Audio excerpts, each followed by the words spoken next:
United Nations Convention on the Law of the Sea, Article 166, the Secretariat, 1.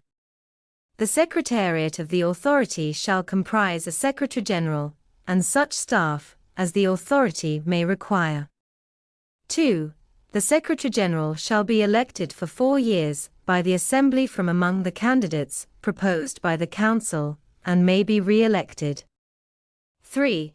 The Secretary-General shall be the Chief Administrative Officer of the Authority, and shall act in that capacity in all meetings of the Assembly, of the Council, and of any subsidiary organ, and shall perform such other administrative functions as are entrusted to the Secretary-General by these organs.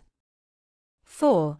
The Secretary-General shall make an annual report to the Assembly on the work of the Authority.